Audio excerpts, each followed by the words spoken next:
Hi, I'm Professor Usaki. Before we start the lecture, there are a few things that I need your help. First, please mute your microphone most of the time unless you are asked to provide your feedbacks or questions. Second, if possible, please use a headphone or earphone instead of a speaker to receive the best voice quality of the lecture. In addition, using a headphone also helps us to avoid the echoes when you are expressing your thoughts. Finally, this is an interactive class. You may be asked to answer a few pop-up questions during the lecture. Please pay attention to what's going on right now. Thanks for your cooperation. Now, please sit back, relax, and enjoy the lecture.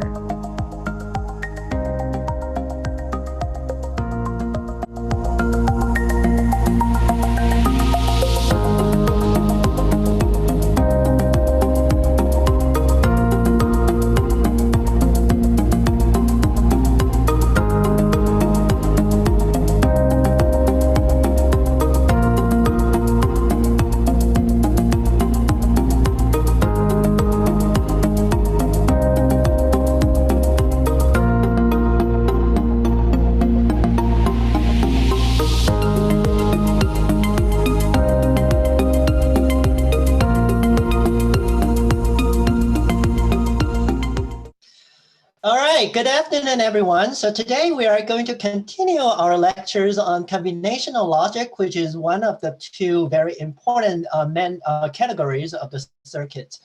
So I'm not sure how many of you have the habit of watching animation, and this is called Assessing Classroom, which is one of my favorite animation in the past. And well, part of the reason is just because, you know, I like to be a teacher, so I also like to see how other people would act like being a teacher. And apparently, recently I just figured out that I cannot be as good as a good teacher as for him, because, you know, like another dream that I have in the past is like being a YouTuber. I tried to do that in the last lecture in a way that when you guys are keep like adding yourself, and some of you are really late in register for the lecture. So it turns out that I have to manually authenticate each of you. And in the meantime, I'm also doing the lecture. So if you watch carefully and go back and review the last lecture, you'll figure out like in the first 5 minutes, I don't think I know what I'm talking about, and probably you guys don't know either. Right, and part of the reason is because in the meantime, I'm trying to multitask a lot and try to authenticate some of you guys. And I keep seeing emails about people complaining about like they cannot get into the session. But I hope all the issues are resolved for today. And so that's the main thing for today. And before we start the lecture, so. Okay, so right now we are going to have a short review on what has been done, what has happened in the past. So in the last lecture, we talked about the two main types of the logic. One is the combinational logic, and the other is the sequential logic. And the main difference between these two types of logic is that for combinational logic, the output is a pure function of its current input. So no matter what time, at what moment, if that's the input you give, it always gives you exactly the same output. So this property is called idempotent. You might learn this in compiler as well. And the other type of logic is called sequential logic. So its output depends on a lot of things, not just the current input, but also the previous inputs, or maybe their history, because this kind of logic, they may have some kind of memory themselves. So it turns out that they would have some, I would say they will have some kind of internal state they will maintain, and that internal state may affect the output as well. So it's not just the current input, but previous output, previous inputs, or some kind of internal state would affect their output. So these are two types of logic that we are going to discuss, and that's what those are the two main types of logic we are interfacing every day. So, we are going to start with the simple one, which is the combinational logic. So for the combinational logic, it's basically an implementation of Boolean algebra. So for the Boolean algebra, maybe I should say switching algebra if I'm in front of mathematics professors. But right now, since we are all engineer, I just use Boolean algebra to describe this kind of algebra. So this kind of algebra has only two possible values in its input and output. That's zeros and ones. And it defines three basic operators, although later on you are going to see we are having a few derived operators. So these three basic operators are and, or, and not. And for the and, it returns 1 only if both A and B, they are, both inputs are 1s. And for or, any of the input, if any of the input is a 1, we would get out a 1. And for not, it's just like you know, teenagers, right? No matter what you ask them to do, they just don't do it, right? So like if you ask people to stay at home, they just don't stay at home. So that's a not gate, right? So if you give it 0, it will give you 1. And if you give it 1, it will give you a 0. So that's not gate. So with these three gates, we are good enough to express a Boolean function. But to make sure that the rest of the lecture or even the rest of the quarter goes well, there are a few definitions we have to declare at this moment. So first of all, the complement. Complement is the variable with a bar, so like a bar, or a prime over it. So if A prime, B prime, C prime, it means the complement, or say we not the value of it. And literal is representing the variable or its complement. So A itself is a literal. B complement is also a literal. Implicant, or say it's a product term, is the product of literals. So like A and B and C, because we use product to represent AND gate. So A and operation. So A, B, C itself is a product term. AC is a product term. BC is a product term. Another one is called sum terms, or say implicate, is the sum of literals. So for example, A plus B plus C, or say A or B or C is a sum term. A plus C is a sum term. B plus C is a sum term. And there are two more. Min term. Min term means a product term. A product term with all, well, n term is the right thing, but you can also say a product term that includes all input variables. So saying that I have a Boolean function with 3 different inputs, and the product, a min term means that this term contains all 3 variables. So ABC is a product term, an implicant, also a min term. However, AC is just a product term, but not a min term.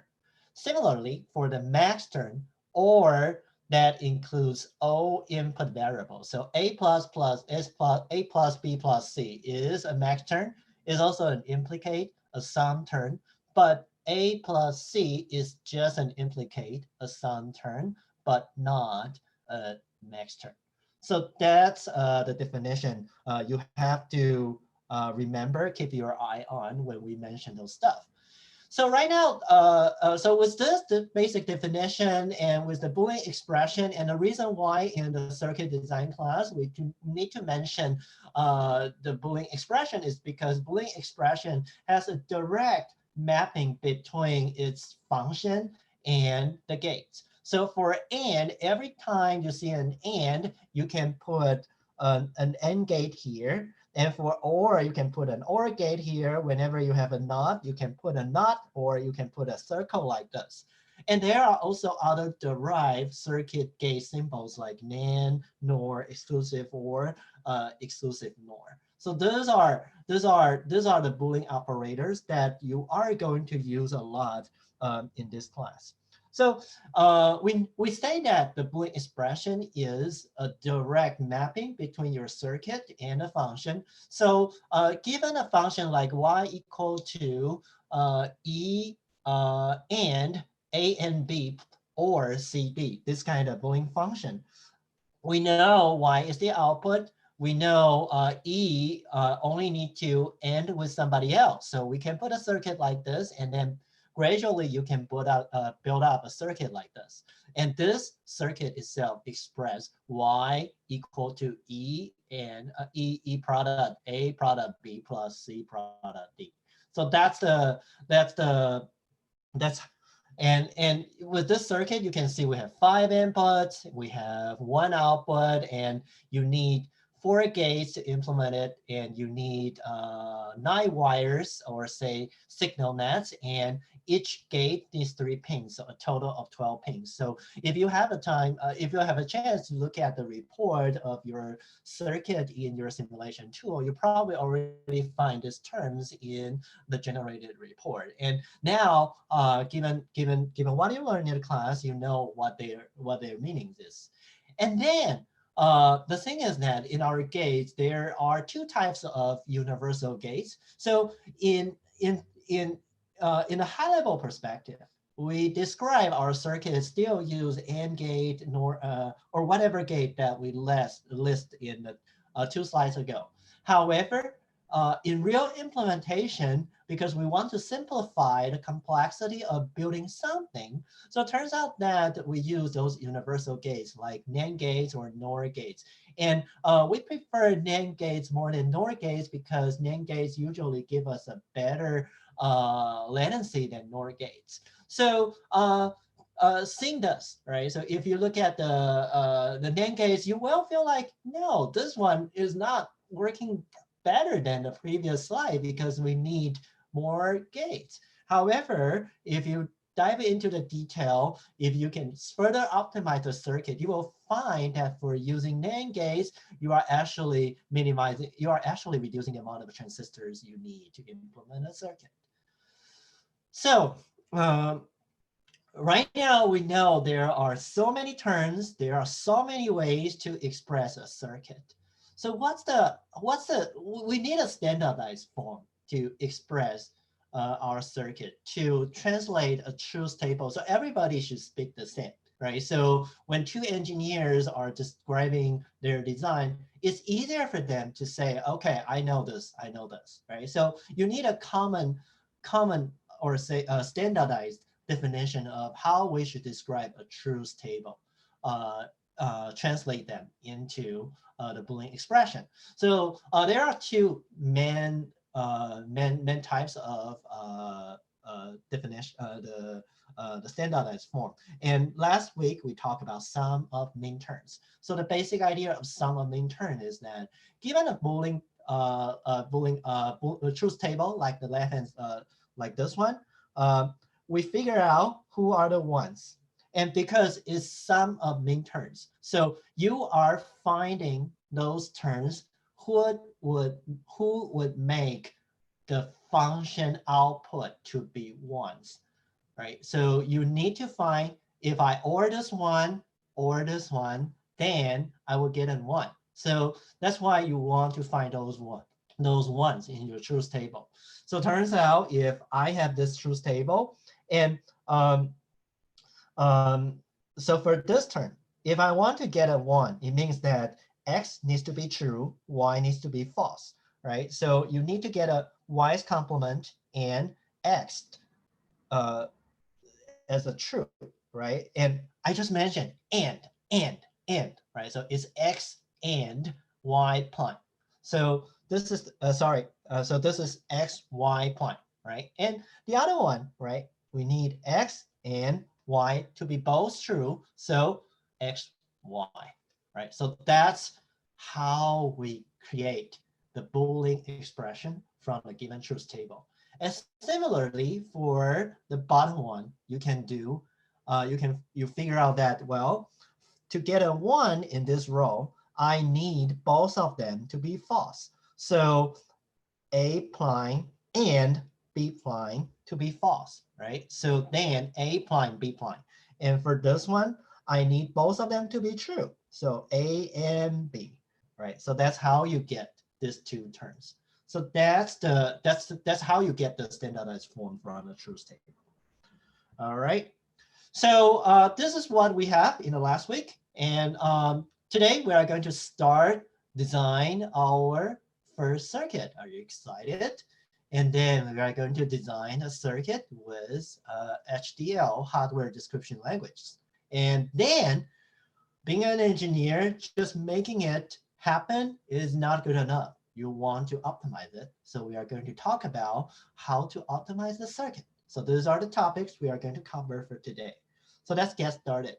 So another type of standardized form that you will learn in the Xi book is called product of max terms, or say product of product of sums, right? So it's a flip side. So remember, for sum of min terms, we are selecting those ones.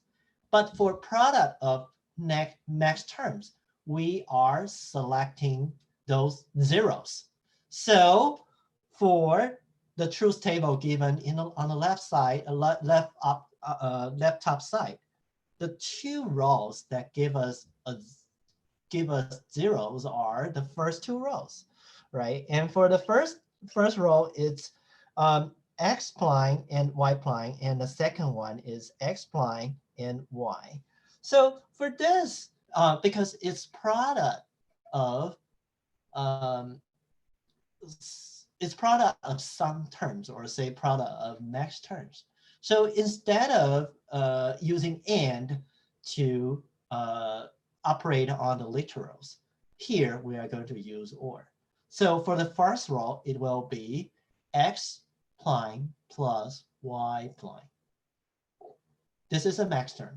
And since it's a product of max term, the next row, it would be x prime plus y. So what it really means is that if any of the x prime is true, which means that if your x is 0, or y prime is true, y prime is true, or say your y is 0, and your x is 0 and y is 1, or y is 1, it will give you a 0. So that's the real meaning behind product of max terms. And later on, you are going to know that we will learn a few techniques to simplify the logic. You will find out they would give you exactly equivalent expression as sum of min terms. And for exclusive NOR, the same thing. You just find out these two rows that give you zeros. And for the first 0 rows is a prime b, a b prime, right? So that's how you form these two terms. So these are two standardized forms of translating a truth table to a Boolean function. So the thing is that, okay, they are exactly the same. They are exactly the same, and they are all standardized form.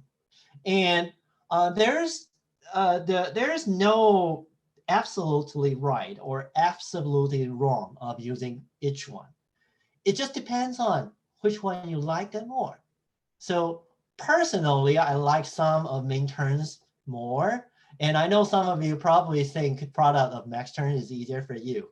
And in general, this is how people see it. People say, well, it depends on if the truth table has more zeros or ones in the result. And neither form give you the optimized equation. By optimize, we mean minimize the number of operations. So in a later part of this lecture, we will talk about how to minimize the number of operations. But the standardized sum of min terms or product of max term forms, they give us a very starting point regarding how to translate the circuit into a Boolean function that we will further optimize in the future. Okay, so Michael, what kind of comment or question do you have? Michael? Hello. Yeah. Hi. Can you go back to the last slide real quick? Okay. This one? Yeah, and then so I seem to recall that from Zybooks that the product of max terms, 0 is not prime. A 0 is not prime. So it should just be x plus y and then x plus y prime, I think. Okay. Okay. I will check. All right. Okay.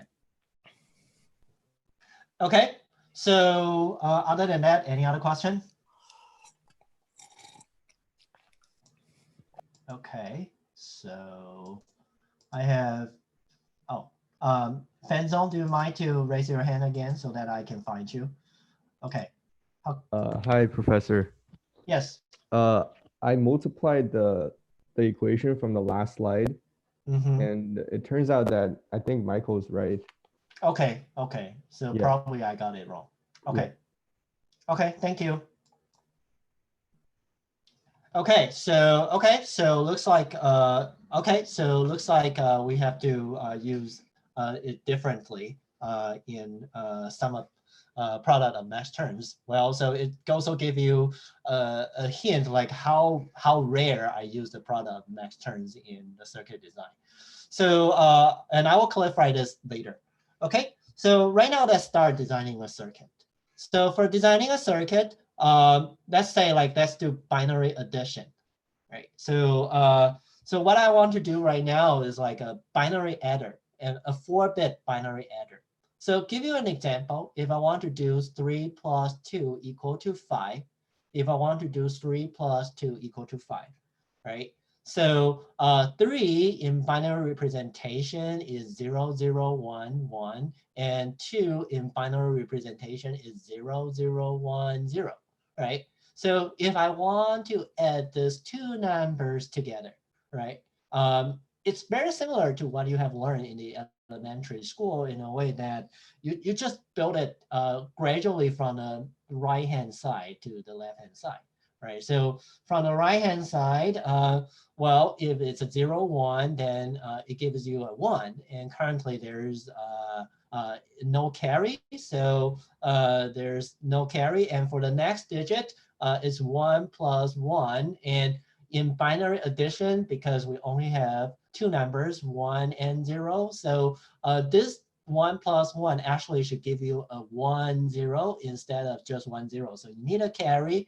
And then put a carry as another input in the next digit. So that's how you get 1 in the next one. And then 0, right? So 0, 1, 0. And if you convert it back to decimal, it's actually a 5. So that's binary addition. And for another example, like 3 plus 3, it actually looks like this. And if you're doing the same, well, we will start having carry in the most right-hand side, and then it will carry over to the second digit and the third digit, and turns out that you will get 1, 1, 0, and this number, if you convert it back, is actually a 6, right? So given this, if you write a truth table that gives you the result, what it actually would give you is this truth table, right? So sorry. So for this kind of binary addition, you will find out there are two types of adders we have to deal with, or two types of additions we have to deal with. So for the most right-hand side, it's called a half adder in a way that we don't have any other inputs than the two digits we have. And for the rest of them, it's a full adder, which you might have a carry as an input. So if you look at the input, we have A, B, C as the input for the full adder. And let's go through the truth table. So if A, B means that two of your inputs are both zeros and your carry is also a 0, then you should definitely get a 0. And for the carry, because there is no carry, so it should be 0. And if I'm getting 1, 1 in my input, I should output 1, but there's no carry.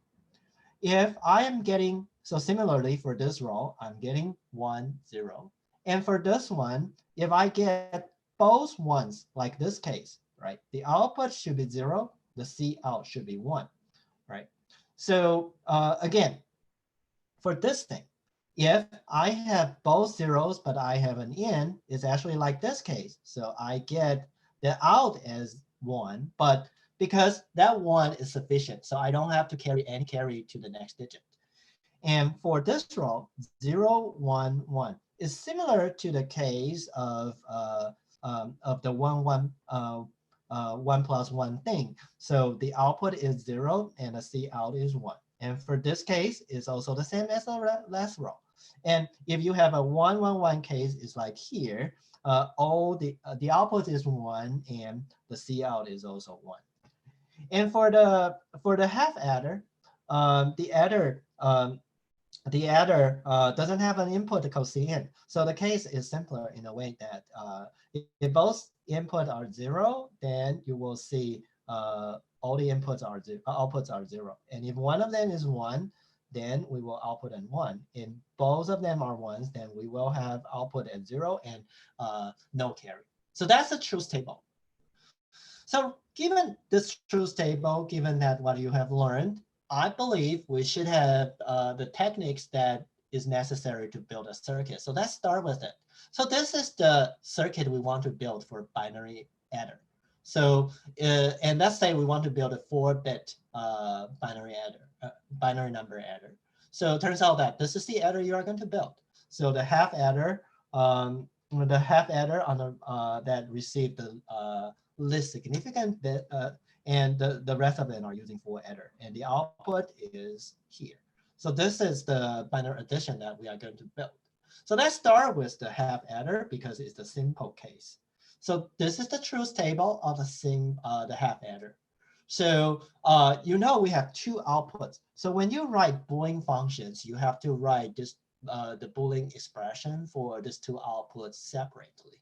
So start with the out. So for the out, there are 2 rows that are 1s. So the first row is A prime B, and the second one is B. The second one is A B prime. So that's how you get the out. And for the C out, there's only one case we give you a 1. So that's actually A B. So this is the basic circuit we are going to build for the half adder. So given this is a function, then we can draw the circuit directly since we know there is a direct connection between your Boolean expression and your circuit. So the first one, the first term is A prime B. So we put a not here, and B is directly going into the AND gate. And the second term is A B prime. So here we put a not here, and again, an AND gate. And because this is sum of min terms, so you want to sum them together using an OR. So this is your out. And for the carry out is depending on A, B. So you need to get the value of A, B and draw them as C out. So that's the half adder. That in this way, we have built a half adder. All right. So I have built a circuit of half adder for you. Why don't you build a circuit for adder for me? So right now you are going to have a few minutes to tell me if I want to describe the 4 adder with some of min terms, then how many of the following should appear in there?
All right. 10 seconds.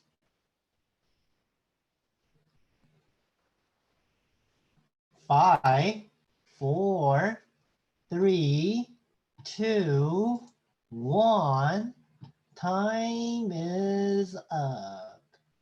Okay, so from what I learned from you, and let me share this result with you. So we have 41% of you think it's E. A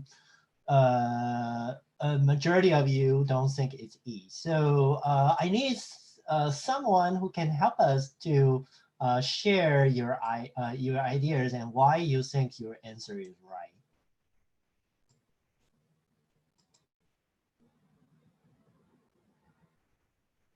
Is someone volunteering to share your thoughts?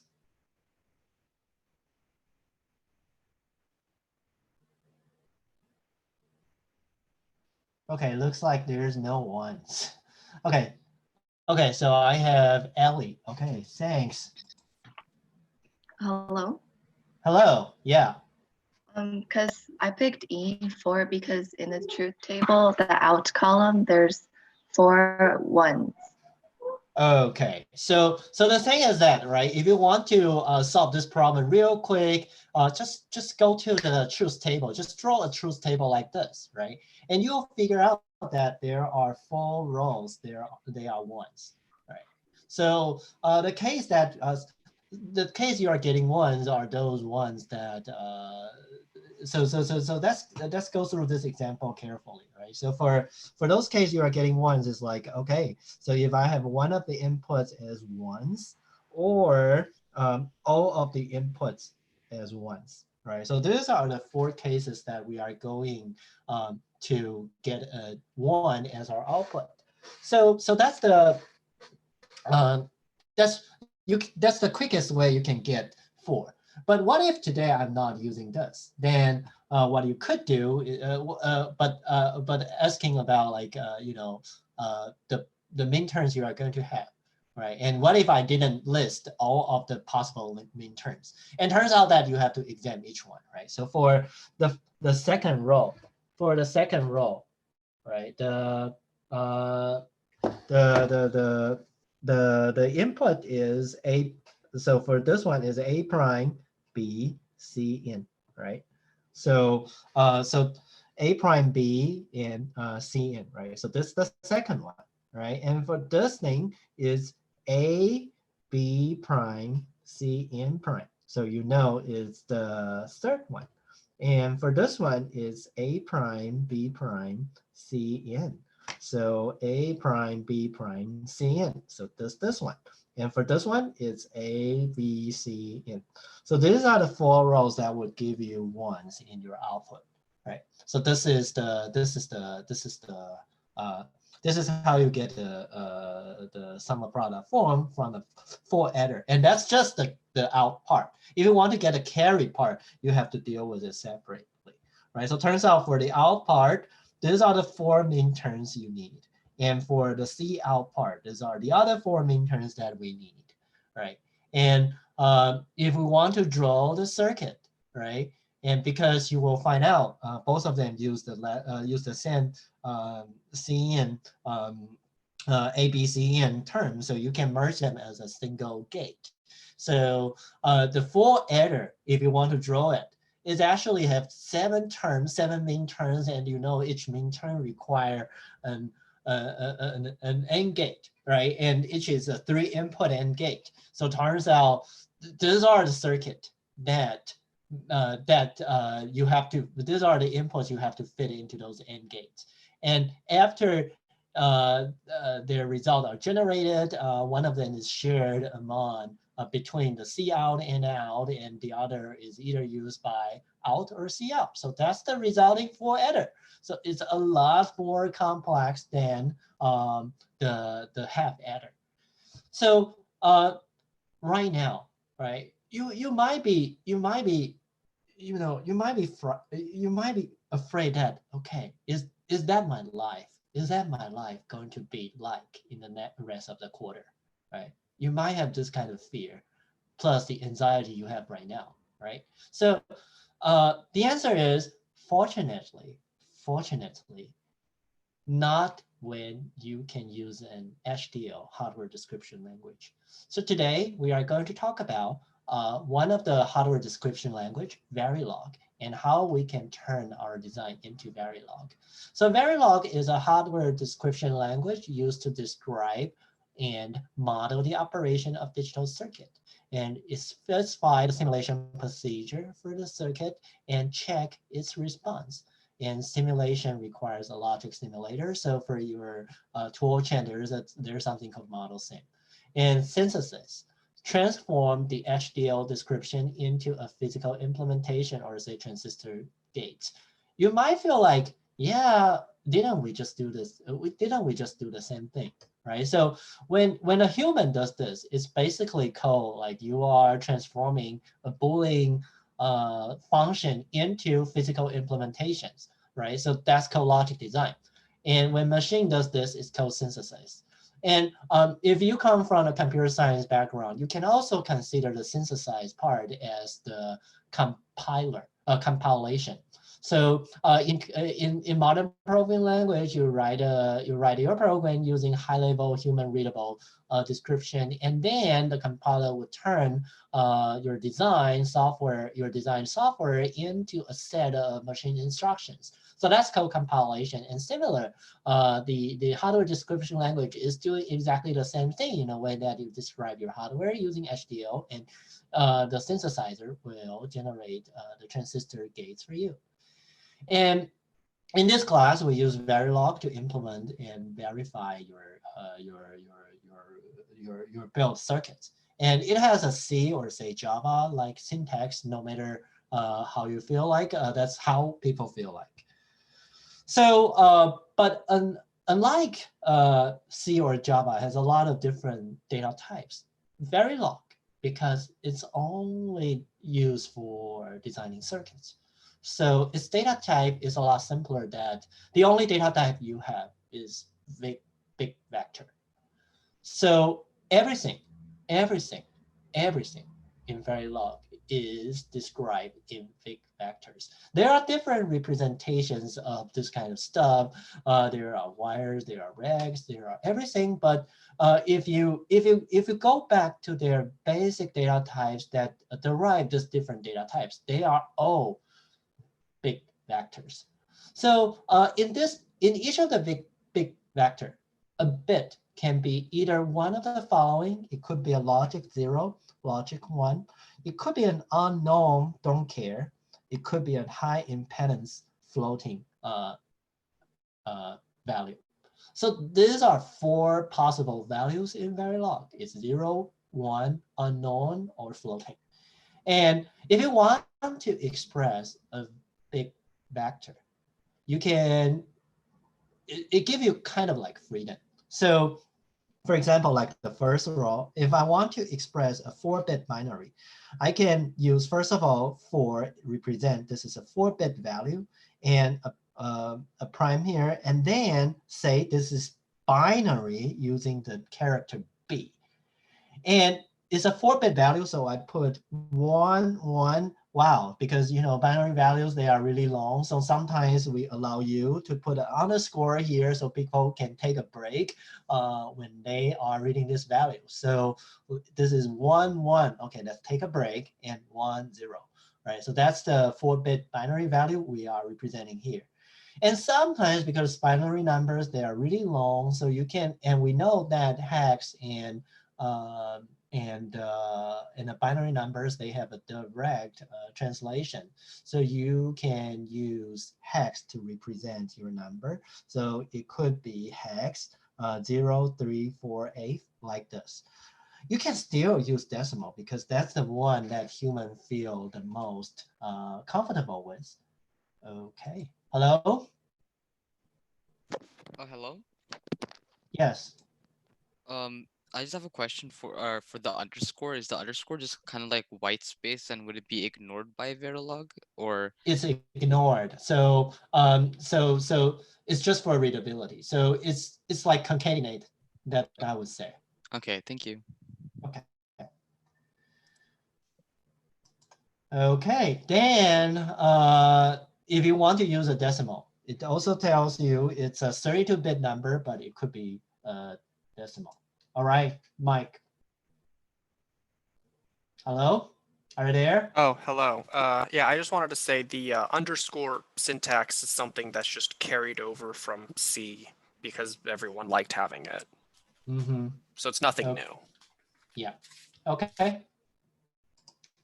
All right. Okay, so I think we are pretty good with the data types of Verilog. So again, we have operators. For arithmetic operators, they have addition, subtraction, and multiplication, division, modular, and power. Some of you are pretty excited about this three. Seems like I don't have to write my own stuff doing the division, but the but I want to tell you is that don't use them. Don't use them. The reason is because in a lot of the cases, especially in your current design, the number of gates you have is really small. So if you try to use division, modular power, it will give you a very large circuit, and you might not be able to synthesize your stuff. So don't use them. Don't use them. And there are also logical ones like not, and, or. So they are logical. It means that it tells you truth or false. And they are bitwise. So bitwise means I operate on every bit of the given input. So if I have a not, right? This one just for the logical one, it just give you if this is 0 or not 0. And for the bitwise, it just flip every bit. And the same thing for and or. They are exactly the and or, exclusive nor that you have learned when we are talking about Boolean algebra. So if you are thinking about the Boolean operators on every bit of your input, you have to use bitwise. However, if you are thinking about a more logical comparison between two things, then the logical operator is probably what you are looking for. And on bitwise one, they also have shift left, which means that you can put a number here and it will shift left your number by a certain bit, and shift the right does the same thing. And you probably already seen this in your C programming language as well. There are also relational operators like greater than, less than, greater or equal, less or equal. But one thing that's really interesting here is that for equal and not equals, actually, they have two different type of equal. So if you only have two equal sign, it doesn't work if there is an X or a Z. So if there is an X, it will give you the output of X. If there is a Z, it will give you an output of Z. But for the really equal, it will ignore those. And for not equal, if you just have a one equal sign after this, it's the same as this one. But if you have a not equal, then it's the flip side of the real equal one.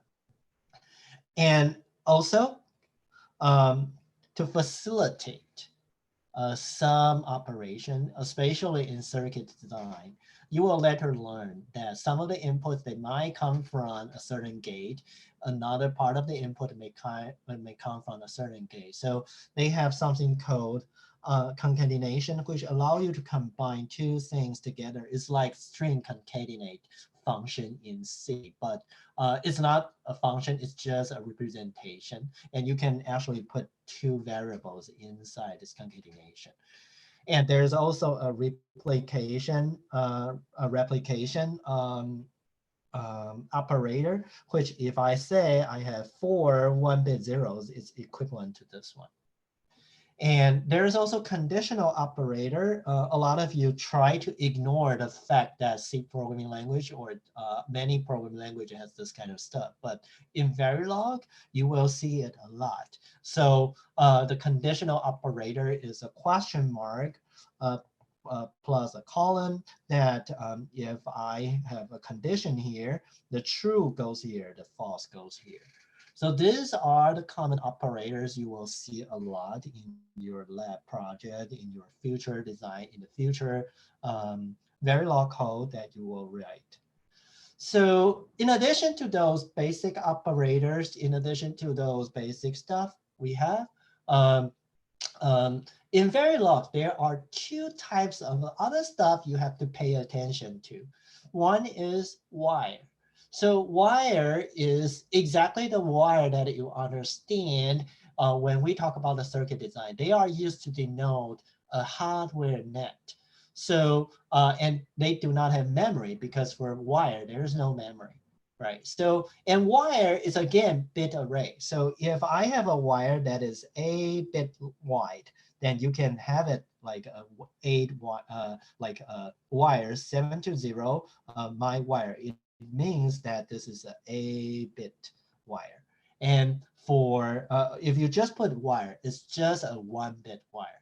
And similarly for reg, so a lot of you might already have the concept of register when you are taking your CS61 or something. However, I want to tell you this reg here is completely different from the register you learned. So for Verilog, I don't know why they picked this name, but the reg actually represent all the variables. So these variables could be a wire, could be everything. Right? It could be any array, it called reg. So we said previously, the only data type they have is big vector. And if you have anything you want to represent use big vector, you should declare a reg. And so for example, if you have result, you can use a reg to represent this a-bit big vector. And it's not necessarily a hardware register. It's just like a variable in C. So if in your module you need some temporary storage, use reg. If you have some temporary result that you want to store, use reg. If that's the usage of reg. It's exactly like a variable. Don't connect it together with a variable. And in fact, in some cases, in the Verilog synthesizer, if they don't think there's a need to create register or any kind of storage for the variable, it could be translated into a wire. So so reg is like the universal variable you can use in designing a module within a module itself. And so let's look at the 4-bit adder that we have built. We want a half adder, we want a full adder, and you already learned the design of the half adder, and you also know that we have the full adder. So, so from a high-level perspective, if I want to build this circuit, I would need two different types of module. One is the half adder module, the other is a full adder module. And for each of the module, they have their own inputs and output. So for the half adder, we will have 2 inputs, and for the full adder, we will have 3 inputs. And for the output, for both of them, both type of the module, they have 2 different outputs. So that's the 2 different types of module. And because it's module, so you can instantiate many different instances of the module, right? So so now let's translate what we have learned in Verilog into a module. So for the half adder, we know it's a prime b plus ab prime. For C out is ab prime. So if I want to build such a module, right? What I could do is that I declare a module. So this is, so in Verilog, there's not the basic building block. So in many programming language, you can think your basic building block is a function or a code block. But in Verilog, the very basic building block is called a module. So you declare a module, and the end of the module, you should put an end module here. And let's say this is a half adder. So I name the module as HA. And this module has 2 input, as we learned, A, B, have 2 outputs, C out and out. And this is a function, and we know those operators. For the out, we can just assign the out to be not A, or say A prime and B, or A and B prime. And for the C out, it's just A and B, right? So this, now you have a half adder. You have a half adder. But what it, so, and these two are input ports and these two are output ports, right? So what if a full adder? It's really complex, but fortunately, you don't have to draw the circuit anymore, right? All you need to do right now is to represent the syntax into Verilog. So again, no matter how complex is that, just try to translate each term into this kind of stuff. And because this is sum of min terms, so just use OR to connect them together. You're done. You're done, right? So this is the full adder, right? So if you want to put these two types of module, we have just built a full adder and half adder, right? They have their own inputs and outputs, and you need to connect these carries, and that's when you need the wires. So what happened here is that you declare another module called adder, which contains 3 full adders, FA1, 2, 3, and 1 half adder. And you know, for the half adder 0, I should get the 0th bit from A, 0th bit from B as my input. And you can see I have a dot A here because, and dot B here, because it's actually meaning the input port name of half A module. So the thing is, you could go without dot A. It will directly map to the order. But again, right, sometimes it facilitates your program writing, but it also creates the chances that, okay, what if, well, fortunately, this quarter we are not doing group project, right? But sometimes even yourself, the day before you think I need 4 parameters for this module, and the day next you think I need 5 parameters for this module.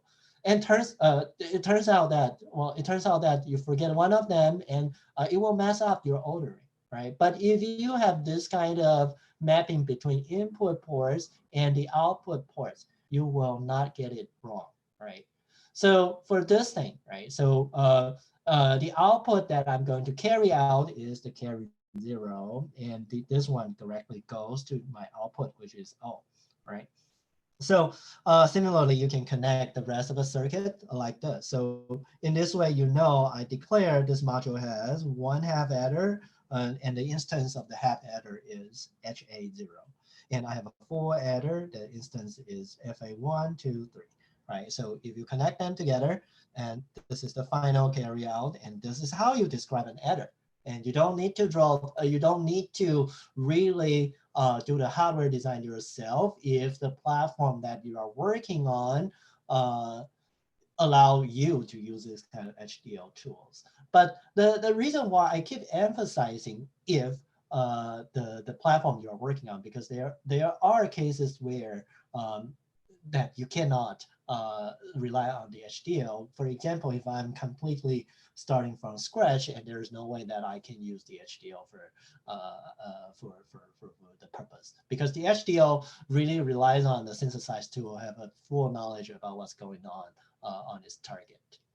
All right. So again, connecting the ports by NAND yields clear and less buggy code. So it's if you don't have it, your design will pass. But the thing is that from the clarity of the coding, right? This is the coding style I encourage you to have. Okay, so in addition to the module, there are a few blocks, code blocks that you can create in your code. So there's something called always block. So for example, this is you can say always at A or B or C in. Then is queue the following. So for each of the block, always block, you have begin and end. And for this always block, it tells you that, okay, the following code only is queued when the sensitivity list or say is true. So what's the sensitivity list? Is actually this. So it's saying that if A or B or C in changes, So if I only have A or B, then the following code won't be executed, even C in changes. So this is a good block you may need in your design in a way that it gives you a chance, like it doesn't invoke the whole part of the circuit all the time. If some of the input is not changed, you can skip this part. So this would help us to further optimize your circuit in the synthesized part.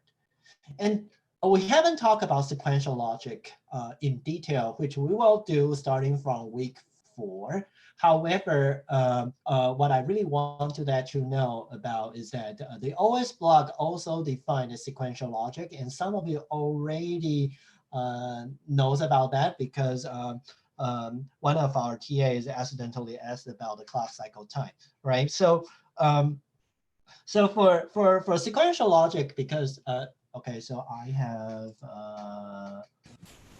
Giovanni question. Yeah. So why will we use always block? Like, what's the purpose for that? So again, right? So as I said, right? If you don't want to invoke the whole logic all the time, right? You like for this case, the following always block is only executed when A or B or C in changes, right? However, if I kick the C in out, right? Even though C in changes, the following assignments are not executed at all.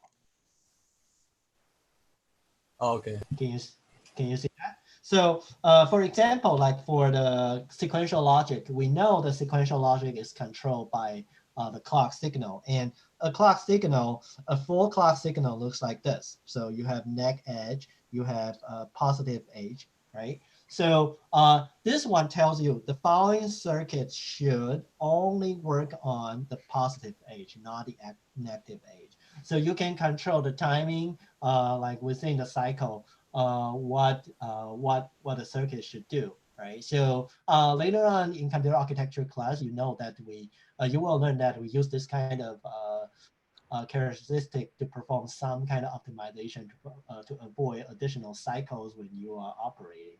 So that's another reason why you want an always block. Is that clear? Kinda. Okay. Okay, so for this case, right, it tells you like, okay, for this sequential logic, you should only operate the following block between the beginning and end when your clock signal is on its positive edge. However, if your clock signal is on this edge, it's not doing anything.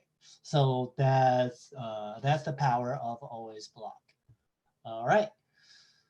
So within the always block, there are also 2 types of assignments you can create. So one is called blocking assignment. The other is a non-blocking assignment. So if you only have one equal, it's a blocking assignment. And if you have smaller and equal, then it's a non-blocking assignment. So what's a non-blocking assignment? What's a blocking assignment? So the blocking assignment means that the assignment happens immediately and affect the subsequent statement in the always block. So if I have a blocking statement, then you would think about, you would imagine the code can only move to the next line when this one is finished and the result is carried over. And for the non-blocking assignment is a little bit mysterious. It means that all the assignments happens at the end of the block simultaneously. So let's look at the example. Like this one use non-blocking assignment. And initially A is 2, B is 3. And we say all assignments happens at the end of the block simultaneously, right? So at this point, nothing is changed, and they all happen simultaneously. So at the end of the block, this is 2, this is 3, and when you assign this is 3, this is 2. So it turns out that we get A equal to 3, C equal to 2 using non-blocking assignment. However, if you are using a blocking assignment, then it happens immediately. So in the very beginning, if B is 3, at this moment, when we execute this guy, A will become 3. And then this value is carried over. So now A is 3 and C is also 3. So both of them are 3. So that's the difference between blocking and non-blocking. And within an OS block, there are also other rules. The left-hand side must be a reg. And the right-hand side can be either a wire, a reg, a constant, or expressions. So there are a few restrictions in the OS block.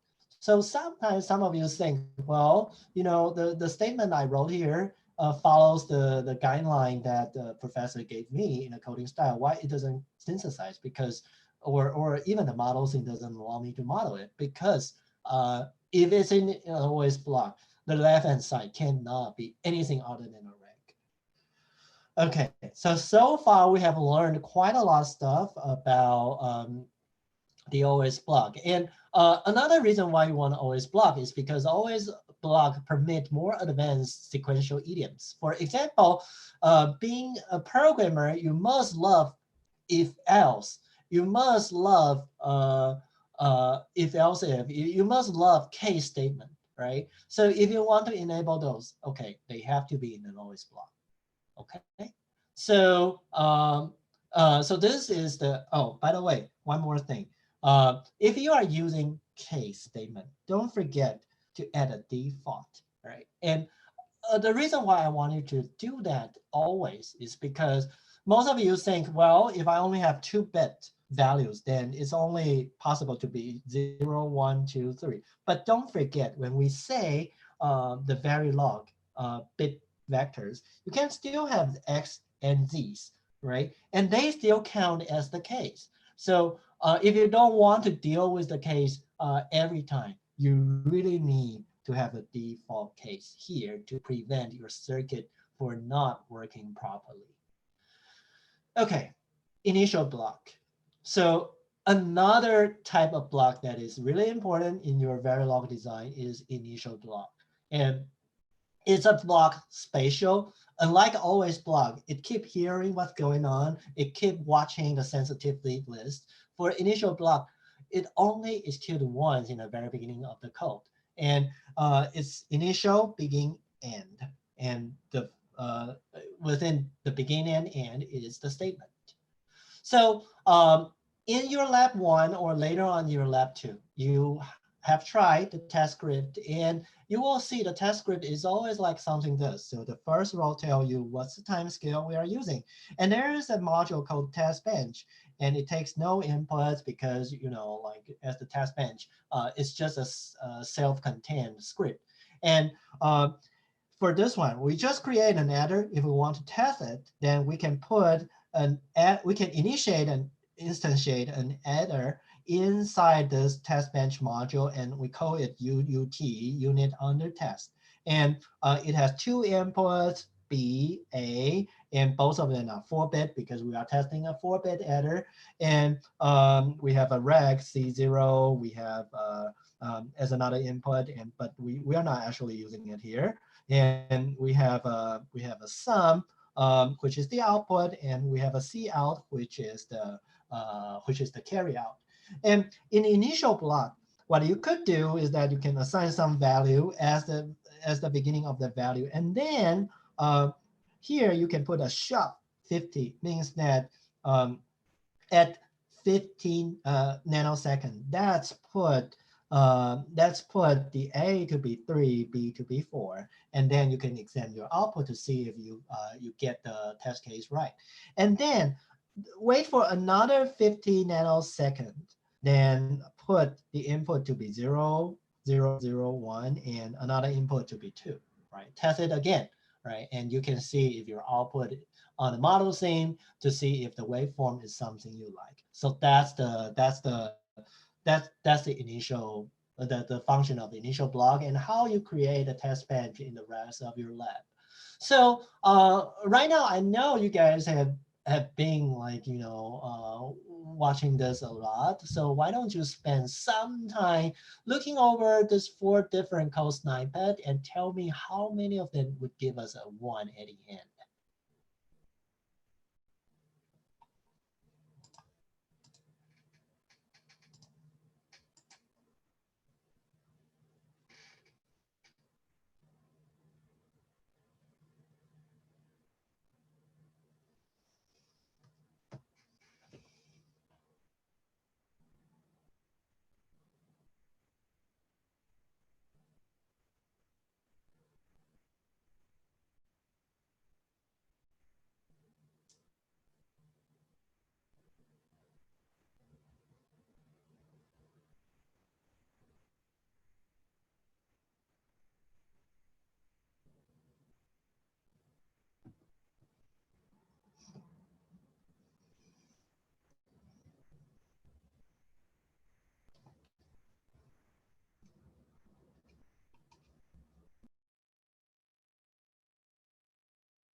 Let's wrap up in 15 seconds.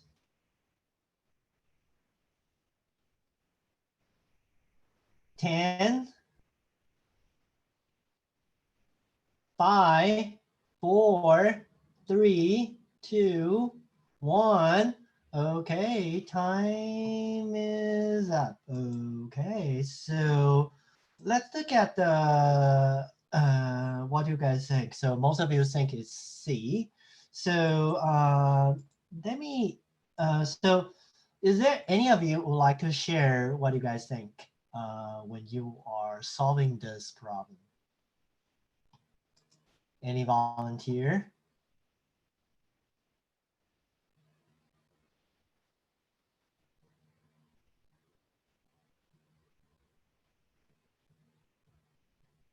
Okay, so I have Michael. You are the star. It is just the leftmost code snippet, right? That we're answering for right now. You mean how? So what do you think? Yeah, I was trying to figure out what the question meant, but I assume it's for of the 4 snippets, it's the one on the left we're answering. Okay, okay. Yeah, I think it's actually just 1 bit, but it oscillates. Out of the 4 output bits, so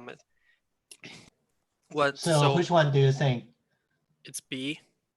It's B. Okay, so for B, let's walk through, right? So this is a non-blocking statement. So everything gets. Wait. Oh, I was looking at the wrong one. Okay, which one are you talking? The leftmost. The leftmost. Okay. So this is a non-blocking statement, right? Right. So at the very end, so for what's the value of A exclusive or B? Does it matter? Well, so if you take A exclusive or B, A will go from 1000 to 0001. 0001, right? So the output, okay, remember for a non-blocking statement, it happens simultaneously. Right. Right. So what's really affect the value of output? Oh, this is just if after the always block runs once. Yes. Oh, I misunderstood the question. Then yeah, output remains unchanged. So whatever output was originally, it's going to stay. Well. Yep. Right. So it will give you a 1000, right, for the output. Okay. So if now you understand the question correctly, how about the second code block? This one. All right.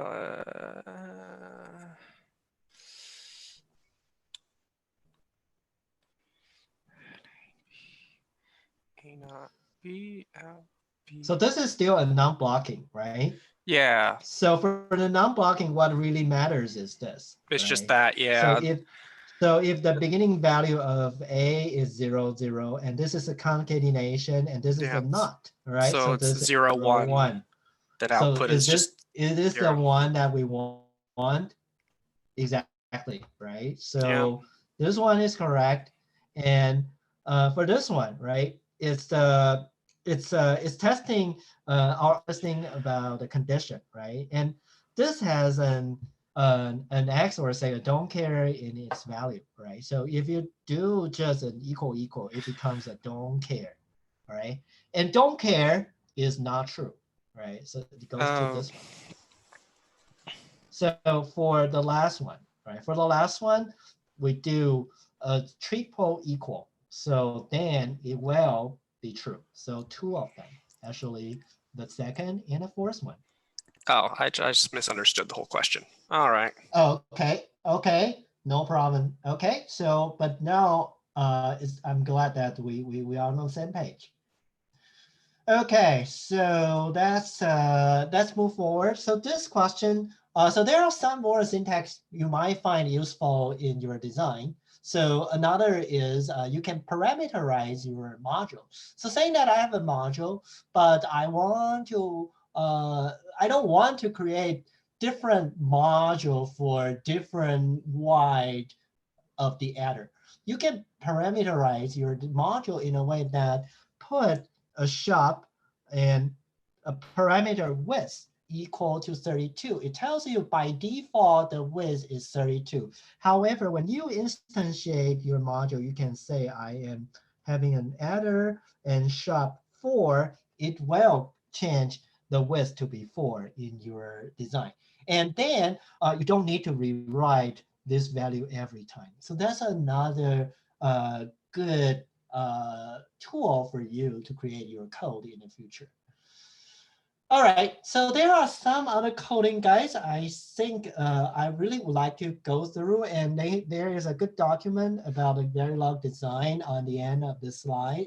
And there are a few good practice which I hope you guys can practice in your design, so that in the future, when you are working for a company that hired you to create circuits, you create a code that people would surprise how good your coding style is for the hardware design. Same thing for the software coding style as well. Right, so these are the coding guidelines we have.